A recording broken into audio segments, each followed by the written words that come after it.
Morning everyone. দিনটা মৌরি মেথি water আর almond আর খেজুর দিয়ে শুরু করলাম। তারপর সুযোগ পেয়েছি তাই একটুখানি চাও খেয়ে নিলাম। আজ একটা ইনভিটেশন আছে, তাই কোন শাড়িটা পরবো ঠিক করতে পারছিলাম না।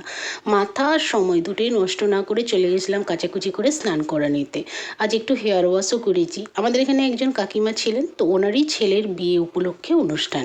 বিয়ে অনেক দিন আগেই হয়ে গেছে, আমরা যেতে পারিনি, তাই এখানে একটা ছোট্ট পার্টি রেখেছিলেন। প্রথমে পার্টিতে যাবো বলে একটুখানি পার্লারে গিয়েছিলাম, আর তারপর গিফট দেখতে এসেছি। আর বাঙালি গিফট দেখতে এসে কাপ প্লেট দেখবে না, এটা কখনো হয়? তবে আমি কিন্তু তা নিইনি। এরপর এত গরমে বেরিয়েছিলাম, তাই একটুখানি লস্যি খেয়ে ঘরে ফিরে তাড়াতাড়ি রেডি হয়ে নিলাম। আর আমি আজকে এই শাড়িটা পরেছি, কেননা এত গরম ছিল না সেদিন। আর এরকম হালকা ফুলকা শাড়ি পরতেও আমার কিন্তু ভীষণ ভালো লাগে। লুকটা কেমন লাগছে অবশ্যই কিন্তু জানিও। তারপর চলে গিয়েছিলাম অনুষ্ঠান বাড়ি, সেখানে তো অনেক ছবি ভিডিও সব তুলেছি। আর আমি ফার্স্ট টাইম এই গরমে পড়ে না কোল্ড ড্রিঙ্কস খেলাম।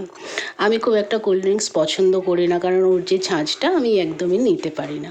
এরপর তো লাঞ্চে চলে গিয়েছিলাম, কারণ অনেকটাই দেরি হয়ে গেছিলো। খাওয়া দাওয়া কমপ্লিট করলাম। আর আমরা সবাই এটাই করি সব সময়, খাওয়া দাওয়ার পর হাত ধুয়ে উঠে আইসক্রিম খাওয়া। তো সেটাই করে আবার বেরিয়ে পড়লাম আমরা। আর এই যে পিছনে দেখো আমাদের পুরো টিমটা আছে। আর ঘুরে আসার পর আমাদের মনে হয়েছে আমরা তো ভালো ভালো ছবি বা ভিডিও কিছুই তুলিনি, তাই নিজেদের ক্যাম্পাসে একটু ছবি ভিডিও করছিলাম। তো চলো আজ আসি, টাটা।